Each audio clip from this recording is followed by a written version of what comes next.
बिस्मिल्लाहिर्रहमानिर्रहीम। अच्छा, आज जो हमने केस डिस्कस करना है, जिसमें मैंने इसका थंबनेल भी थोड़ा सा एक यूनिक सा बनाया, यूनिक इन द सेंस कि जिसमें डराया है मरीज़ों को कि हमारे पास एक हमारी अपनी हॉस्पिटल की स्टाफ नर्स हैं, हमारे हॉस्पिटल में तो नहीं है, मनामा में काम करती हैं, उनके दोनों हाथों की एक सॉर्ट ऑफ समझ लें कि माजूरी हो गई हुई है। अब ये देखें कि पहले तो ये कहा जा सकता है ना कि जी पता नहीं है चीज़ों का, जिसकी वजह से ये प्रॉब्लम्स आ जाती हैं। उसका बायलेटरल कार्पल टनल सिंड्रोम था। हैंड की उसकी पेन शुरू हुई, फिर दूसरी साइड पे शुरू हो गई, चाइल्ड बेयरिंग एज में ज़्यादा हुई, प्रेगनेंसी में ज़्यादा हो जाती थी, फिर उसके बाद खैर शी केप्ट ऑन इग्नोरिंग। फिर जो कोई लोकल वहीं से उन्होंने डॉक्टर साहब को दिखाया, उन्होंने उसमें इंजेक्शंस लगा दिए, इंजेक्शंस के बाद भी उसको फ़र्क ना पड़ा। तो अब जब ये मेरे पास आई है तो मैं इसकी आपको वो भी दिखाऊंगा कि दोनों साइडों की इसकी जो थिनार एमिनेंसेस हैं, यानी ये जो हमारी नर्व है, इसने यहाँ से गुज़र कर दोनों ये दो उंगलियों को, अंगूठे को इसने सप्लाई देना होता है, और ये जो मसल्स हैं इन्हें हम कहते हैं थिनार एमिनेंसेस। ये इस थिनार एमिनेंस को उसने सप्लाई करना होता है। अब ये जब हमारे पास आई है तो दोनों साइडों की इसकी ये थिनार एमिनेंसेस बिल्कुल वीक होती जा रही हैं, क्योंकि नर्व कंटिन्यूस कंप्रेशन में रह रही थी।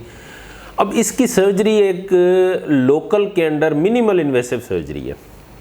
मिनिमल इन्वेसिव से मुराद ये है कि अगर मैं आपको अपने हाथ पे निशान लगा के बताऊं तो ये यहाँ से यहाँ तक सिर्फ इसकी यानी तकरीबन 2 सेंटीमीटर का या 1.5 सेंटीमीटर का एक इंसियन बनता है।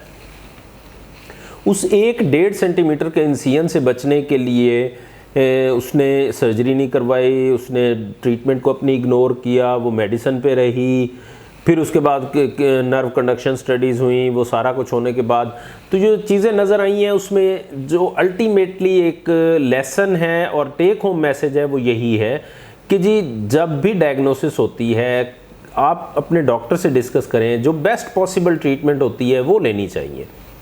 अब इसमें हमने दोनों साइडों की इसकी सर्जरी अब कर दी है एंड होप सो कि चीज़ें इंप्रूव हो जाएं, लेकिन नर्व की कंप्रेशन का इशू ये है कि ये जितनी देर कंप्रेशन में रहती है, चाहे वो शैटिका की शक्ल में हो, चाहे वो किसी और उसमें हो, जितनी देर वो कंप्रेशन में रहेगी रिकवरी टाइम 3 टाइम्स ज़्यादा होगा, और जो डिस्टल जितनी दूर जाती जाएगी उतनी उसकी चांसेस ऑफ इम्प्रूवमेंट कम होते जाएंगे।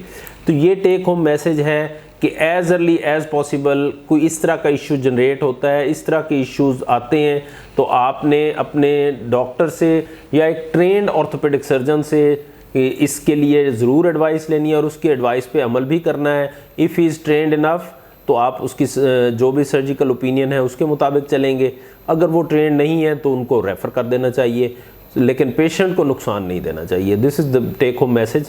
और आई विल डिस्कस पेशेंट के कमेंट्स भी आप सुनेंगे, और मैं कोशिश करूंगा कि अगर पोस्ट ऑपरेटिव वो हमारे पास आती हैं तो कितनी एक वो बेहतरी महसूस कर रही हैं, एटलीस्ट दर्द की बेहतरी तो वो हमें बता सकती हैं अर्ली, और लेट तकरीबन 6 महीने के बाद हम उसकी जो इसकी मसल्स की रिकवरी है वो देख सकेंगे।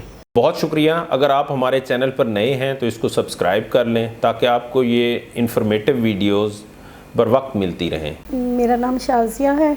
मेरे ये तकरीबन 2.5-3 साल हो गए मेरे हाथों का मसला है। कोई भी मैं काम जो मैं इजीली कर नहीं सकती, तो फिर आहिस्ता आहिस्ता ये कि मेडिसिन मैंने खाना शुरू की है। उन्होंने मुझे बहुत सारी मेडिसिन एडवाइस की थी, जिनमें सिर्फ ना डॉक्टर जो आंखों के जो डॉक्टर हो उन्होंने मुझे फिर सिर्फ 2 मेडिसिन एडवाइस की, वो मैं सुबह और एक रात को लेती रही हूँ।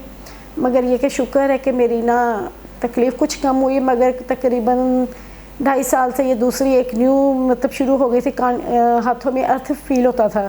तो फिर मुझे डॉक्टर ने सर्जरी का एडवाइस किया, उनके पास गई हूँ तो उन्होंने मुझे कहा कि आप अपने हाथों की सर्जरी करवाएं।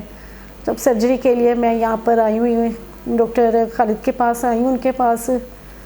तो अब कल मेरी सर्जरी है। Thanks for watching our video.